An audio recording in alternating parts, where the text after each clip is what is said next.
स्वस्ति श्री गणेशाय नमः।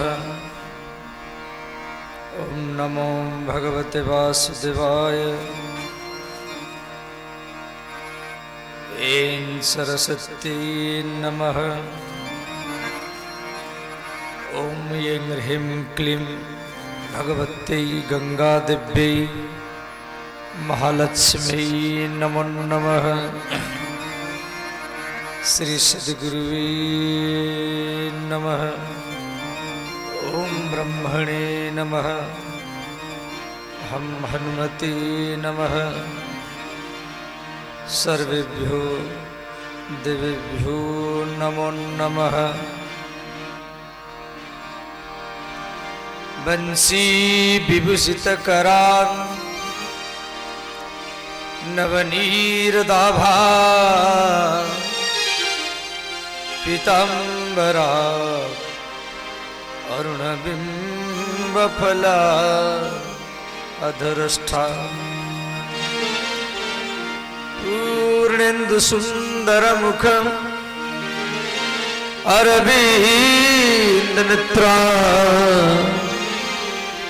कृष्णात् परं किमपि तत्त्वहं न जाने।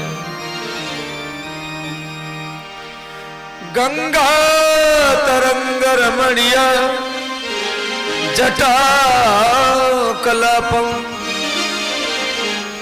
गौरी निरंतर विभूषित वाम भागं नारायण प्रिय अनंग मदापहारो वाराणसी पुरपति भज विश्वनाथ। वंदे राधा पदाम्भुजं विष्णु आदि सुरवंदिता। यत्कीर्ति कीर्तनेन पुनाति ब्रह्मांडं सर्वम्।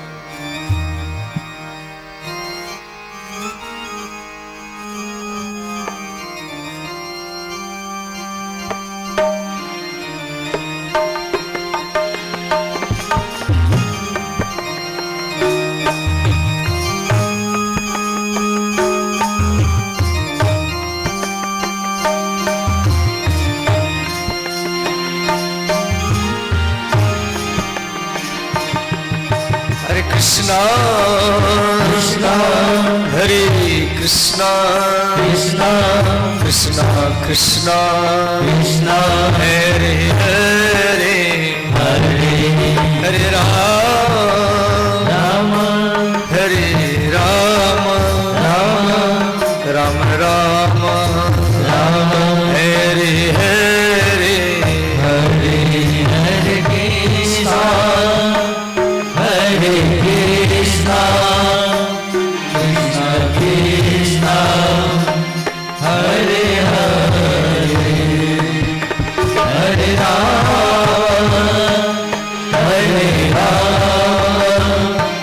राम राम हरे हरे हरे कृष्णा कृष्णा हरे कृष्णा कृष्णा कृष्णा कृष्णा कृष्णा हरे हरे हरे हरे राम राम हरे राम राम राम राम राम हरे हरे हरे हरे कृष्णा हरे कृष्णा कृष्णा कृष्णा हरे हरे हरे राम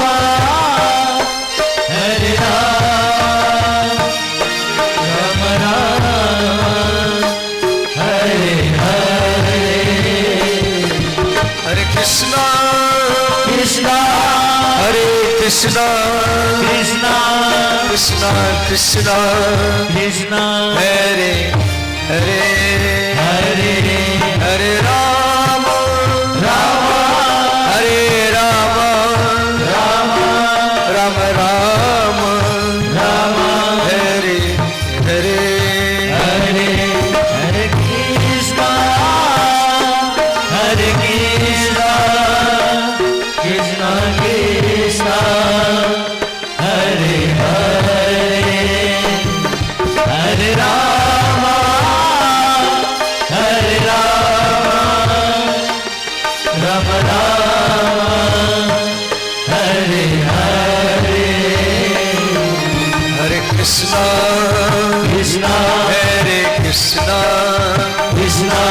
कृष्णा कृष्णा कृष्णा हरे हरे हरे हरे राम राम हरे राम राम राम राम राम हरे हरे हरे हरे कृष्णा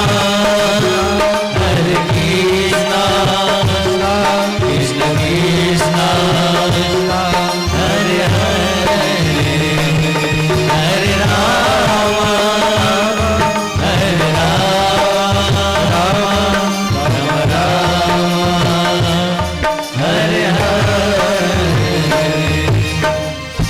बोले श्रीमद् भागवत महापुराण की जय। श्री व्यासदेव भगवान की जय। सुखदेव जी महाराज की जय। वृंदावन बिहारी लाल की जय। अयोध्यानाथ भगवान की जय। बद्रीनाथ भगवान की जय। द्वारिकानाथ भगवान की जय। श्री जगन्नाथ भगवान की जय। लौकाही धाम की जय। सनातन धर्म की जय। हर हर महादेव।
चित्सार सर्वस्व श्री राधा गोविंद के चरण कमल का ध्यान करते हुए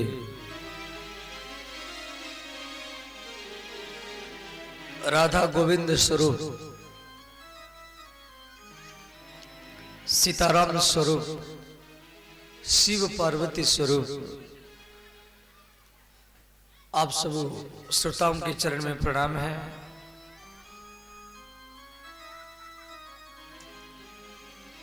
कल हम लोग एकादश स्कंद की कथा श्रवण कर रहे थे। उसी बीच में भक्तों के लक्षण के बारे में चर्चा कर रहे थे और भक्त के संदर्भ में हम लोग हनुमान जी का चरित्र चर्चा की। ध्यान देना। श्री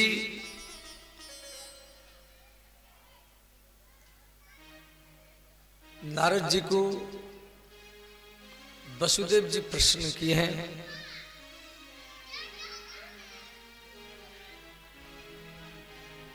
जो भक्तों की क्या क्या लक्षण होता है।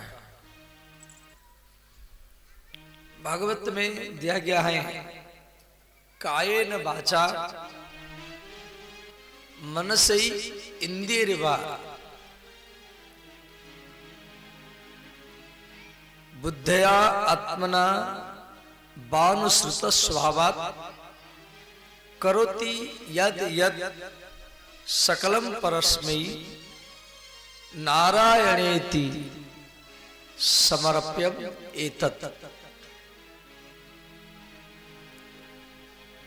इस श्लोक का अर्थ है कायेन, काया माने शरीर, हम शरीर से जो भी कर्म करें, कायेन वाचा, वाचा माने वाणी से, मन से ही इंद्रियवा, मन से शब्द का अर्थ मन से या इंद्रियों से या बुद्धि से, करोति यद यद सकलम परस्मै, जो भी आप कर्म करें शरीर से, मन से, बुद्धि से, वाणी से, इंद्रियों से, नारायणम एतत् समर्पय, इस सब कुछ भगवान को समर्पण करना है।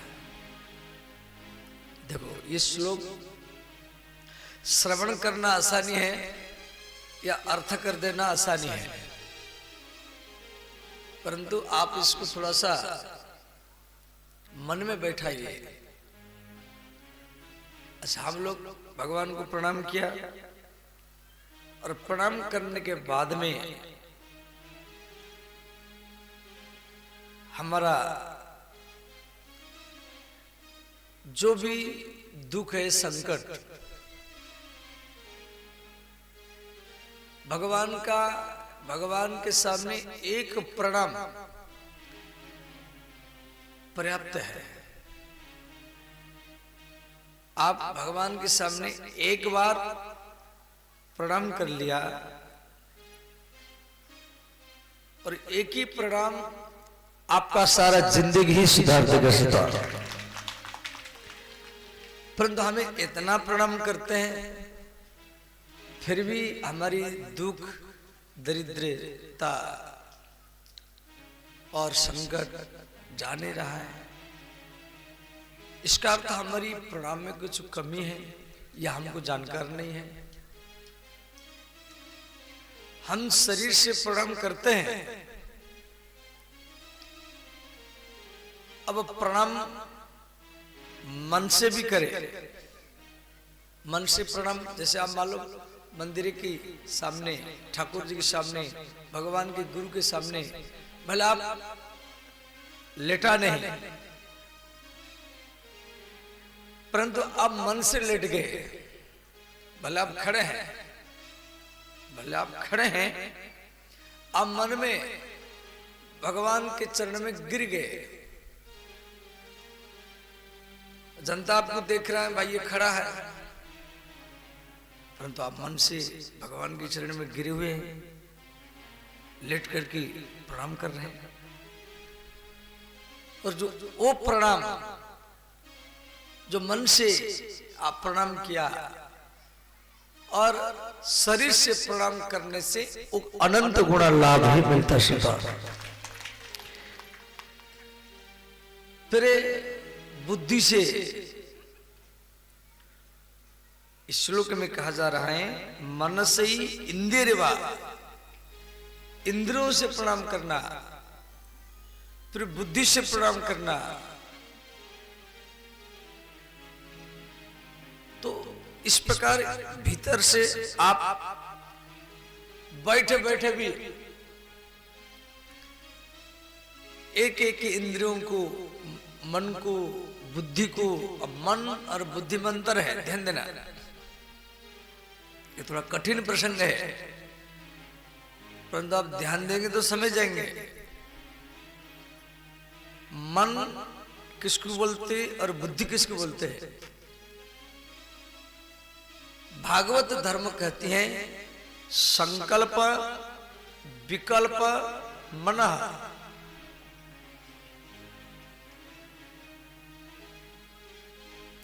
करूं न करूं, जाऊं न जाऊं, ये जो सोच, इसको बोलते हैं मन। इस काम को करूं या न करूं, जाऊं या न जाऊं, संकल्प, विकल्प, ये जो सोच, इसको बोलते मन। और मन सबका चंचल होता है।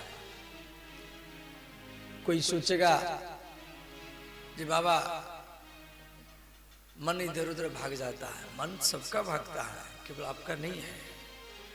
मन चंचल होता है। यदि मन से ऊपर उठना पड़ेगा। कच्छु लोग को बोलते ना, जे मन नहीं लग रहा है, आज बड़ा मन खराब है। मैं देखा बिहार में मन खराब है, मन नहीं लग रहा है, मन खराब। अरे मन का बात तो मानना नहीं है। जो बोलता है मेरा मन नहीं लग रहा है, ना उसका मन भागवत में लगेगा, ना लौकाई में लगेगा, ना बिरंचिया में, ना उराही में, ना बनमंखी में लगेगा, ना पूर्णिया में लगेगा। उसको पटना में छोड़ दो, दिल्ली, बम्बई, कलकत्ता, अमेरिका में छोड़ दो, तो भी मन नहीं लगेगा। और अमेरिका की बात छोड़ो, उसको वैकुंठ में भगवान के गोदी में भी बैठा दो, फिर भी उसका मन नहीं लगेगा। क्यों? मन अशांत है। अशांतस्य कुतः सुखः। जिसका मन अशांत है उसको कहां भी सुख नहीं मिलेगा। और जिसका मन शांत है, कितना भी भीड़ में छोड़ दो, जेल में छोड़ दो, श्मशान में छोड़ दो, और नरक में भी छोड़ दो, फिर भी उसका मन भगवान में लग जाएगा।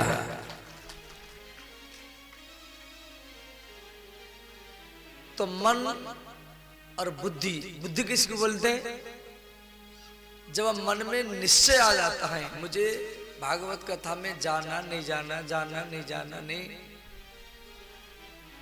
आज नहीं जाऊंगा, कल जाऊंगा, ये सोच मन का काम है। और बुद्धि का काम ये है, घर में रहेंगे तो टीवी देखेंगे, इधर उधर बात सोचेंगे, इससे अच्छा है जाए कि भागवत में बैठ लो, इससे अच्छा भागवत में बैठ लो। आप क्षण अत्रैव शूद्र लवा, भागवत में दिया गया है।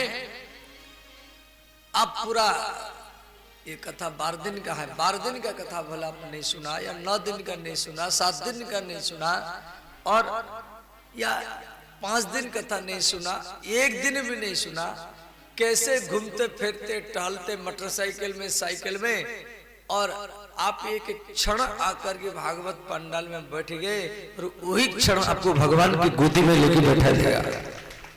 क्षण अत्रैव शूद्र लवा, एक क्षण पर्याप्त है।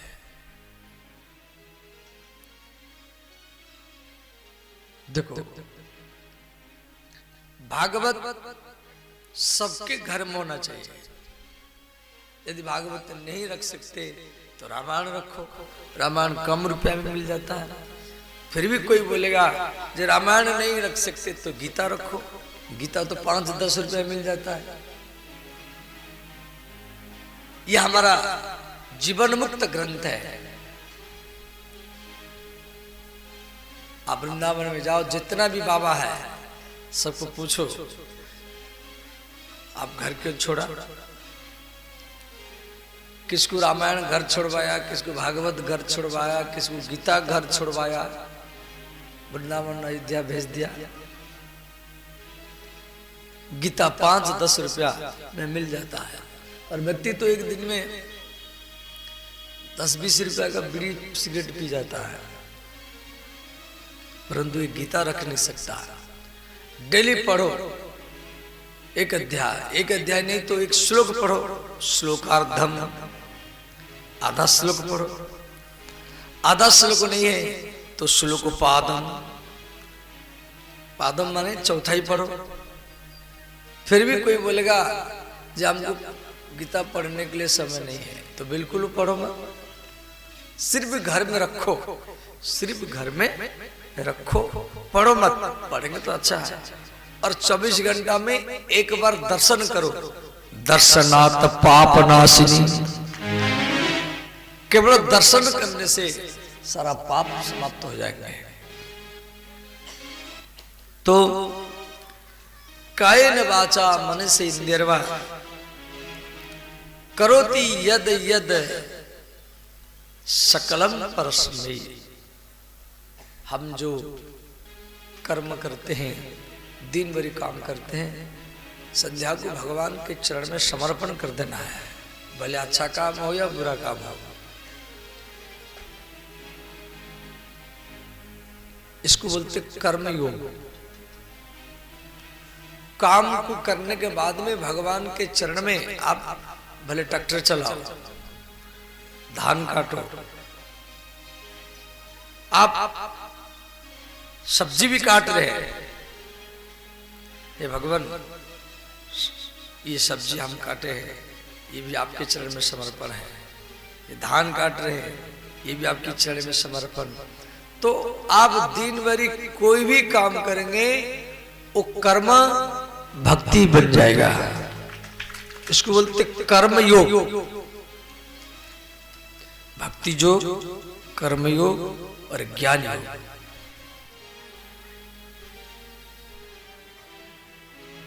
श्री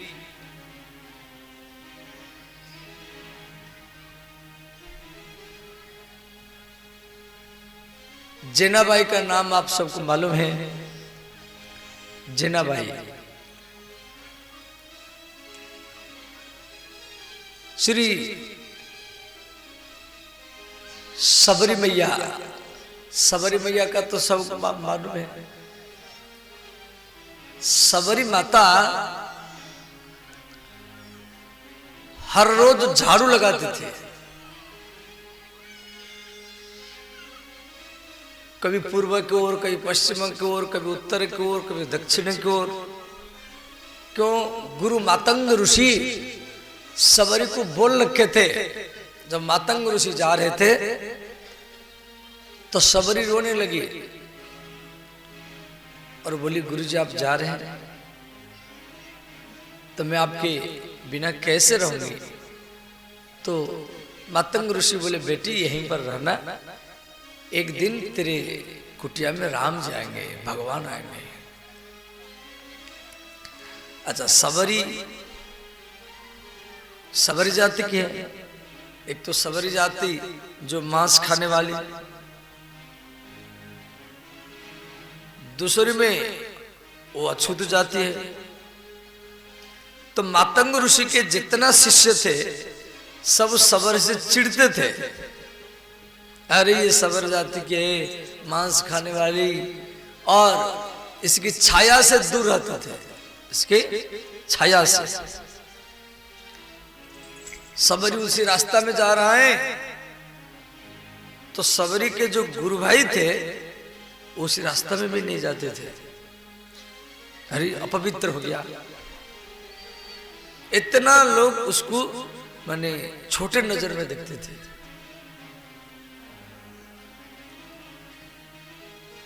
भक्ति में कभी जात पात का नहीं माना जाता है। श्री सबरी माता केवल गुरु के बात के ऊपर विश्वास रख कर के कभी पश्चिम की ओर, कभी उत्तर, कभी दक्षिण, कभी पूर्व, हर रोज झाड़ू लगाना उसका काम है। झाड़ू लगाती हुई जाएगी और आते समय फल मूल इकट्ठा करके लाएंगे। आज राम जाएंगे, आज आएंगे, गुरुजी बोले हैं। तो आते समय खट्टा फल, मीठा फल, तीखा फल, कसा फल लाके इकट्ठा करेंगे।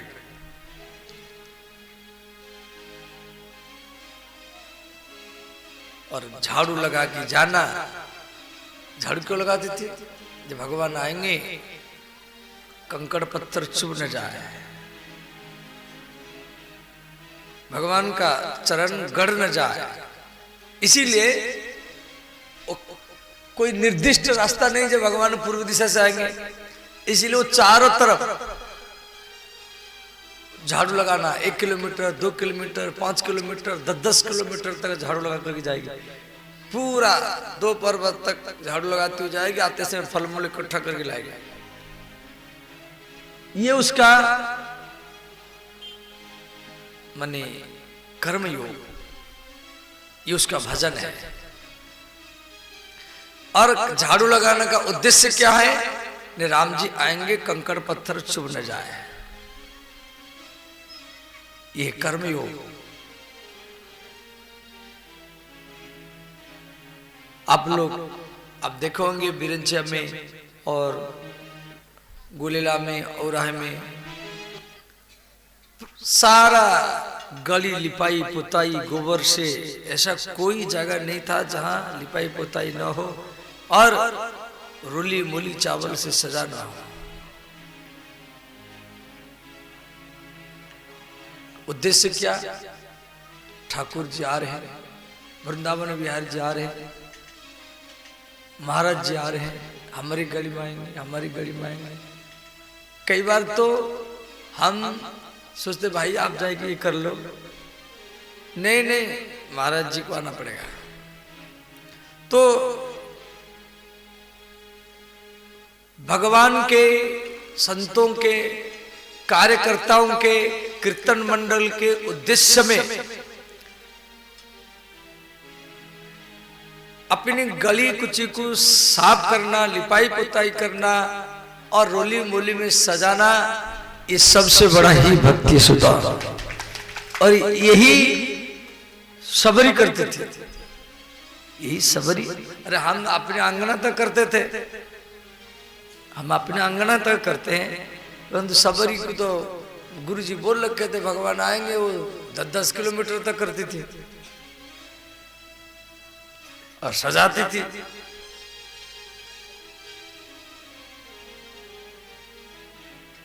कई हजार वर्ष बीत गया, एक दो नहीं, 1000 वर्ष बीत गया और सबरी को मालूम नहीं पड़ा समय कब बीता। हम लोग बस स्टैंड में जाते हैं, बस को इंतजार करते हैं, बस नहीं आते हैं तो हमें मन में रिजिड हो जाते हैं। और स्टेशन में जाते हैं, ट्रेन समय पर नहीं आया, आधा घंटा हो गया, 1 घंटा हो गया, नहीं आ रहा है, तो मन एकदम बेवाकूफ हो जाता है, रिजिड हो जाता है। जाम में फंस जाते हैं, कई घंटा तक जाम नहीं खुला, मन कैसे हो जाता है। परंतु यहां सबरी राम के इंतजार में हजार वर्ष बिता दी झाड़ू लगा करके, और उसको समय का बिता उसको भी मालूम नहीं पड़ा। क्यों? राम दर्शन लालसा। उद्देश्य क्या है? ना राम का दर्शन।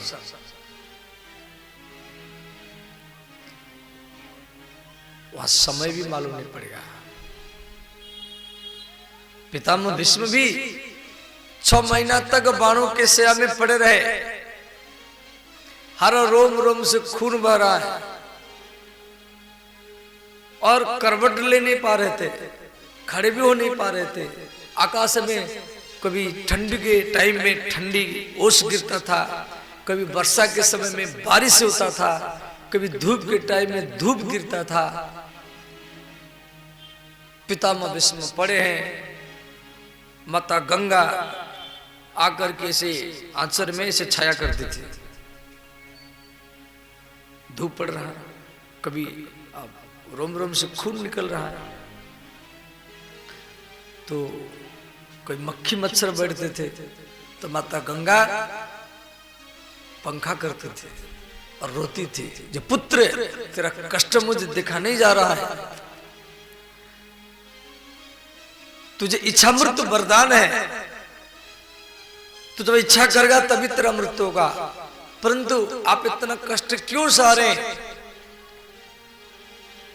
पितामह भीष्म करे, माता कृष्ण दर्शन लालसा। कृष्ण के दर्शन के लालसा, और कृष्ण के दर्शन के लालसा में पितामह भीष्म को इतना कष्ट होने पर भी उनको सारा कष्ट महसूस भी नहीं हो रहा है, उनको मालूम नहीं पड़ रहा है और कष्टों को झेलते जा रहे हैं। और आपको मेडिकल में 2-3 दिन आप हॉस्पिटल में रह गए, सुई लग रहा है, आप बेचैन हो जाते हैं, भाई बड़ा कष्ट हो रहा है, सुई के पर सुई, एक दिन में 15-20 बार सुई लग रहा है, और पितामह भीष्म 6 महीना तक और एक साथ में हजार सुई, उनके हर रोम रोम में बाण चुभा हुआ है। और कैसे ना उद्देश्य शुद्ध है। ऐसे माता सबरी का उद्देश्य राम दर्शन लालसा।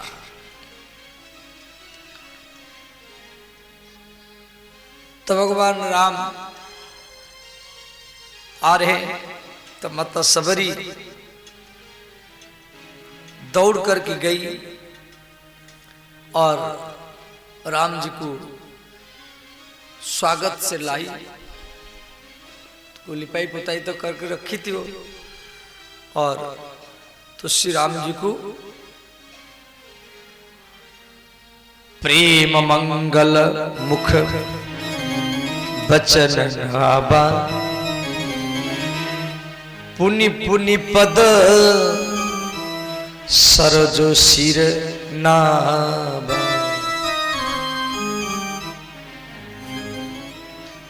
माता सबरी कुटिया में राम जी को लाए, यमन राक्षस।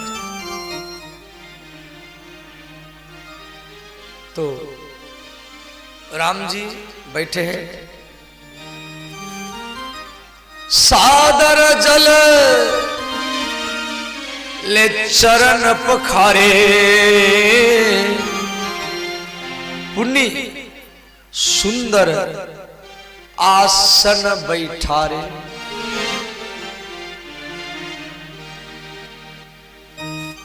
तो सबरी देखा राम जी को तो बैठा दी, तो माता सबरी राम जी के चरण को देखा। राम जी नंगे पैर में जंगल में रह रहे थे, कुछ चरण पादुका तो भरत जी ले गए थे। तो राम जी नंगे पैर में वो जंगल में चलते थे, आवाज कम करो। और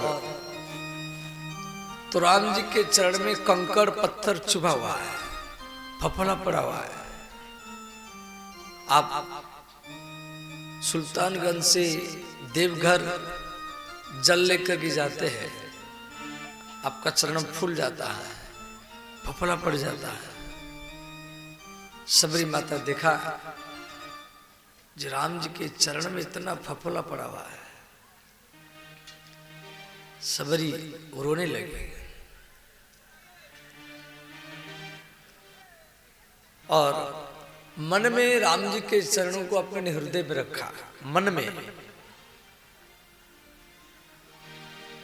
कभी आप भी भगवान राम का तो ध्यान करते हैं, कृष्ण का ध्यान करते हैं, परंतु राम जी की जो चरण जिसमें कंकड़ पत्थर चुभा हुआ है, फफोला पड़ा हुआ है, उसी चरण का ध्यान करना और अपने हृदय में लगाना। और सबरी जब राम जी के चरण का दर्शन की, सादर जल ले चरण पखारे, जो लुटिया का जल था, जो कमंडल में जो जल ली थी राम जी के चरणों को धोने के लिए, वो जल को तो भूल गई। तो राम जी के चरणों को देख करके वो रोने लगे, और आंखों से जो जल टप टप होकर गिर रहे थे, उन जल से राम जी के चरणों को धो रहे हैं। सादर जल ले चरण पखारे, ये भक्ति योग है। और अंत में श्री माता सबरी राम जी को अब फल मूल खिलाई। तो उसमें कई प्रकार का फल है, मीठा है, खट्टा है, कसा है, तीखा है, नमकीन है। तो सबरी क्या करती थी, कंदमूल फल, पहले फल को लेकर के अपनी दांत में वो काटती थी, ये मीठा है, तो राम जी को मीठा फल खिला दिया। अब कोई व्यक्ति रसगुल्ला खाएगा तो लगातार वो रसगुल्ला खा नहीं पाएगा। मेरे तरफ हरदम देखना है, धीरे धीरे देना है, आवाज को दबाना नहीं है, हरदम मेरे तरफ गाइड करना है।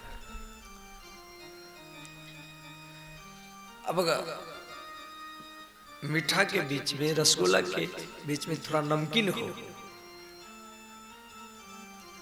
फिर नमकीन बाद फिर मीठा हो, फिर नमकीन हो, तो व्यक्ति ज्यादा मीठा खा लेगा, लगातार खा नहीं पाएगा।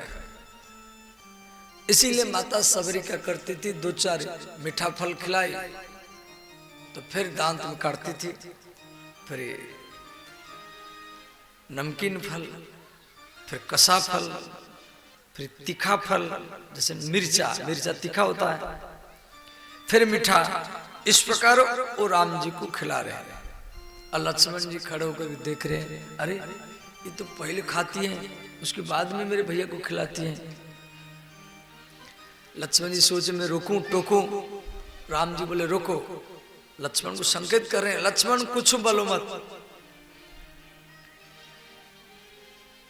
अंतिम में तो राम जी बोले, माता मैं अयोध्या में श्री कौशल्या कैकेयी माता से भोजन किया हूं, कौशल्या कैकेयी के हाथ से भोजन किया हूं।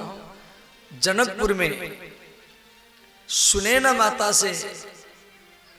माता के हाथ से भोजन किया हूं। मुझे वो प्रसन्नता, वो स्वाद नहीं आया जितना आपकी हाथ का स्वाद आ रहा है। आज भी जगन्नाथपुरी आप कभी जाना, जगन्नाथपुरी में जो भगवान का भोग लगता है, पहले वहां का जो मुख्य पुजारी है पहले वो खाएगा, पहले जगन्नाथ जी के पास भोग नहीं जाएगा।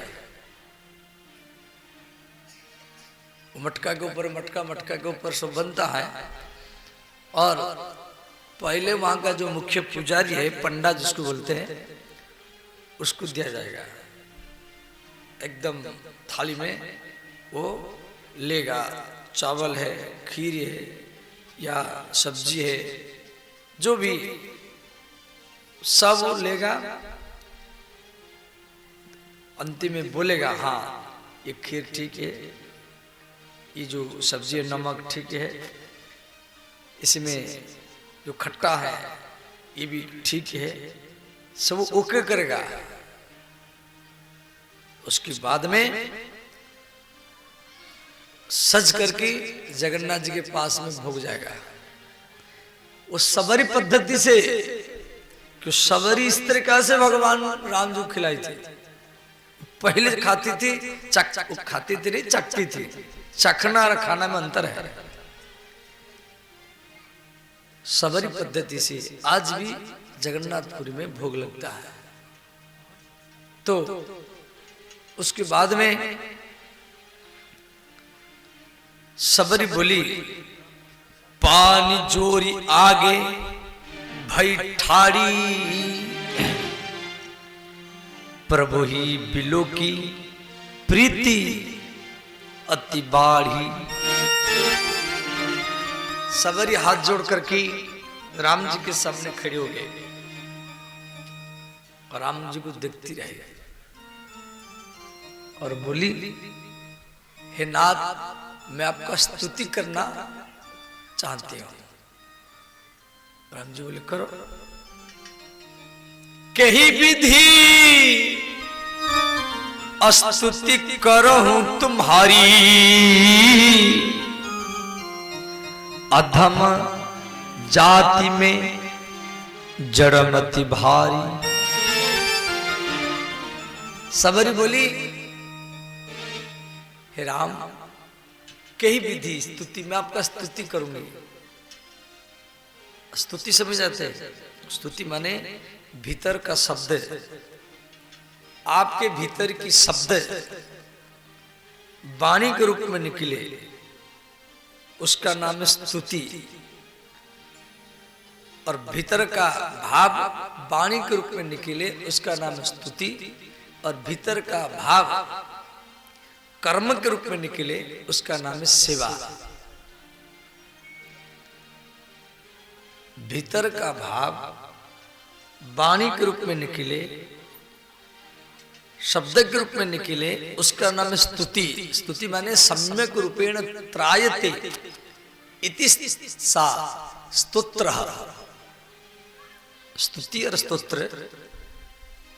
और तो सबरी बोली कही विधि स्तुति करो तुम्हारी। राम जी बोले माता स्तुति करो, और सबरी स्तुति करने के लिए जा रहे हैं। और क्या कर रहे हैं? अधम ते अधम अधम अति नारी, अधम ते अधम अधम अति नारी, अधम ते अधम अधम अति नारी, अधम ते अधम अधम अति नारी। देखो इसी चौपाई में सबरी 3 बार अधम शब्द लगा दिया।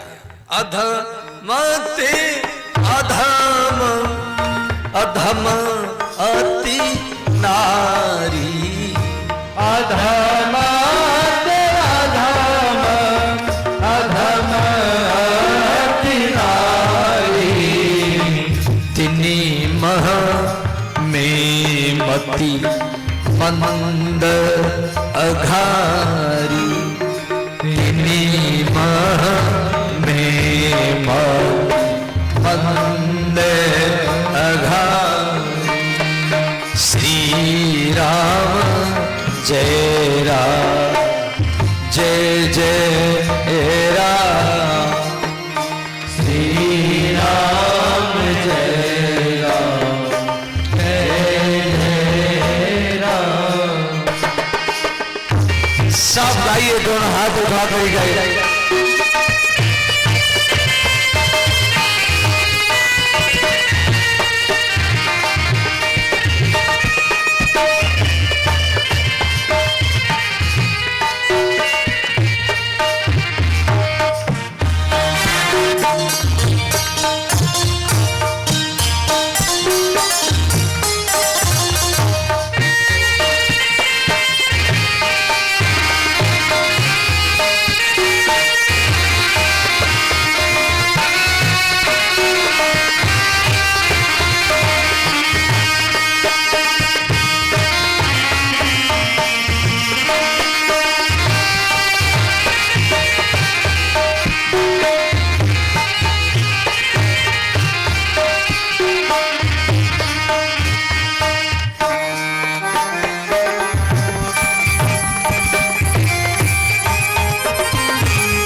देखो सबरी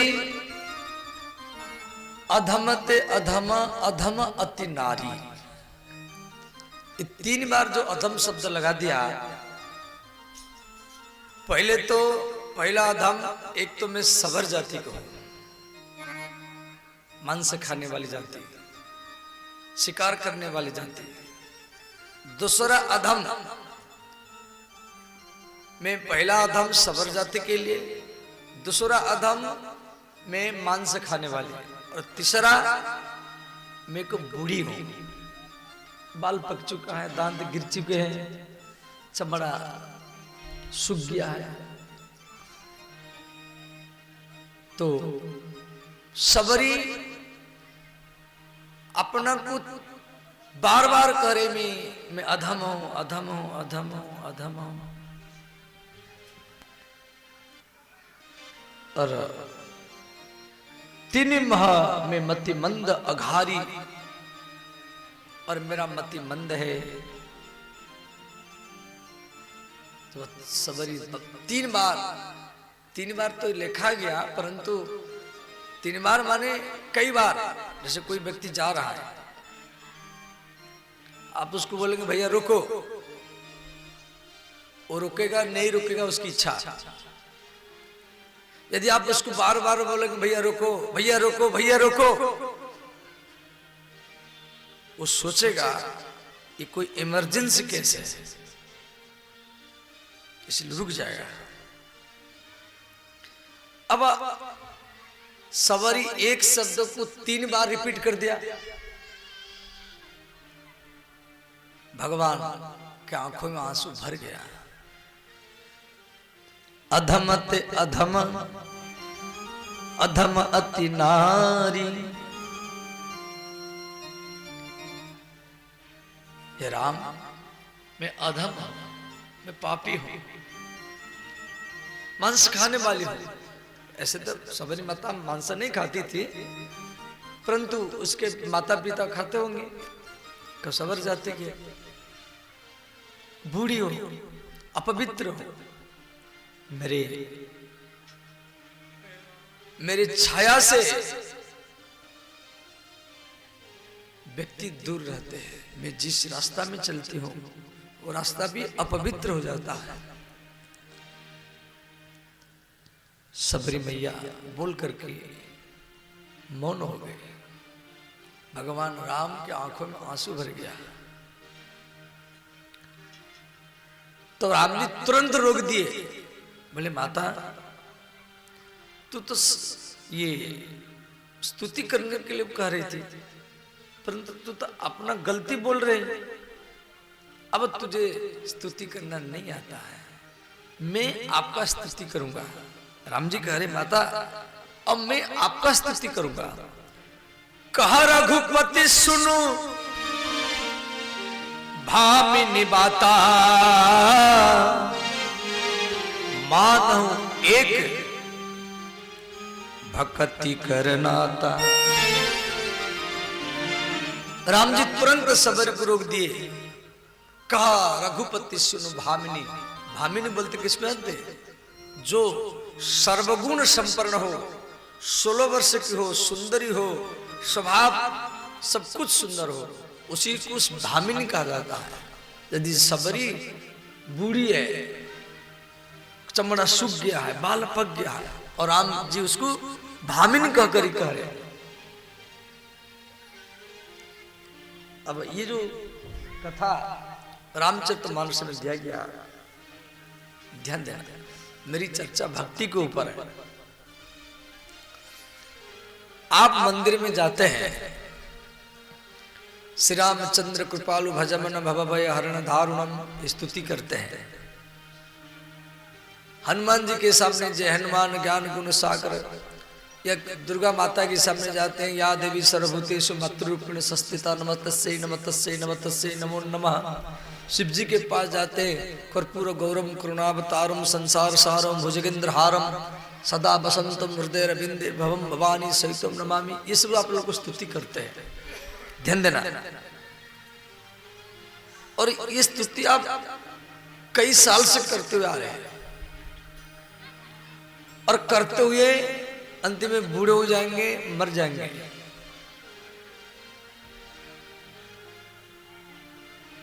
अब हमको थोड़ा दूसरी टाइप का स्तुति करना है। इन स्तुति में भगवान प्रसन्न होंगे या नहीं होंगे हम नहीं बता सकते, परंतु आप मंदिर में जाकर के या गुरु के पास जाकर के, माता पिता के पास जाकर के, आप स्तुति के परिवर्तन में अपना जो कमी है, या सबरी मैया अपनी कमी को बोल रहे हैं, अधमते अधम अधमते नारी, वो अपनी गलती को, अपनी अपवित्रता को राम जी के सामने बोल रहे हैं। ऐसे जब आप अपना कमी को, अपनी गलती को भगवान में कामी हूं, क्रोधी हूं, बात बात में रूठ जाता हूं, मैं मेरा मन काम के ओर वासना की ओर चला जाता है, मैं लोभी हूं, मैं असद मार्ग में चलती हूं, मैं गलत संग में रहती हूं। जब इस प्रकार जब अपना गलती को जाकर के आप भगवान के सामने ढूंढने लगेंगे तो आपकी स्थिति में भगवान जल्दी ही प्रसन्न होंगे। उस स्थिति में भगवान एक ही दिन में प्रसन्न हो जाएंगे। एक ही दिन में कब तक स्तुति करते रहेंगे? साल जिंदगी भरी। आप एक ही दिन में अब जब ऐसे, अच्छा ये बात को मैं बोला हूं, आप इसको मन में बैठा करके बोलना, ये नहीं मुख से बोल रहे और मन इधर उधर घूम रहा है। जब आप अपनी कमी को पकड़ पकड़ करके भगवान के सामने बोलने लगेंगे, स्वतः ही आपके आंखों से आंसू निकलेगा। जब अपनी कमी को आप बोलने लगेंगे, अरे एक ही दिन में आपकी सारा कल्याण हो जाएगा।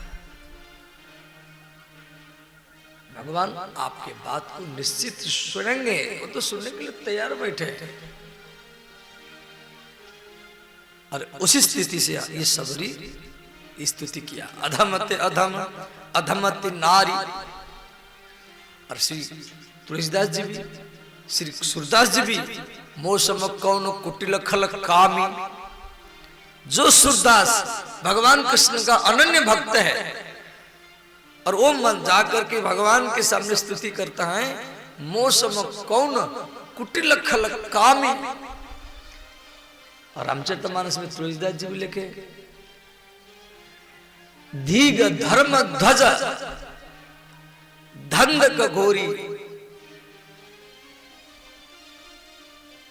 माने तुलसीदास जी भी लिखे, तिनिमा प्रथम रेख जग मोरी। तुलसीदास जी की अपनी कमी को यहां लिखे, जे नाथ संसार में जितना भी कामी है, धर्मध्वजी है, पाखंडी है, उन सब में मैं पहला नंबर है। तिनिमा प्रथम रेख जग मोरी। ये तुलसीदास जी का बात जो रामचरितमानस में दिया गया है, आप पढ़े होंगे। तो व्यक्ति जब अपना गलती हर कदम कदम में पकड़ता है, भगवान विवश हो जाते हैं। आप जितना भगवान को चाहते हैं, आपसे 1000 गुना भगवान आपको ही चाहते हैं। हम संसार को पकड़ रखे हैं, हम संसार को पकड़ रखे हैं। मंदिर में तो जाते हैं केवल अपनी इच्छा पूर्ति करने के लिए, मेरा ये इच्छा पूर्ति हो, ये इच्छा पूर्ति हो, ये इच्छा पूर्ति हो। हर रोज परिक्रमा करते हैं, तो अभिषेक करते हैं, प्रणाम करते हैं, मुझे ये इच्छा पूर्ति होना चाहिए।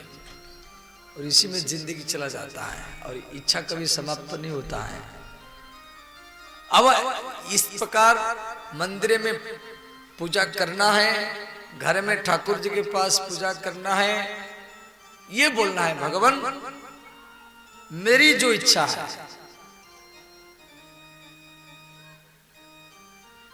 वो पूर्ति मत कीजिए, और आपकी जो इच्छा है वो मेरे द्वारा करवा लीजिए। इसी प्रकार मन में सोच रखिए।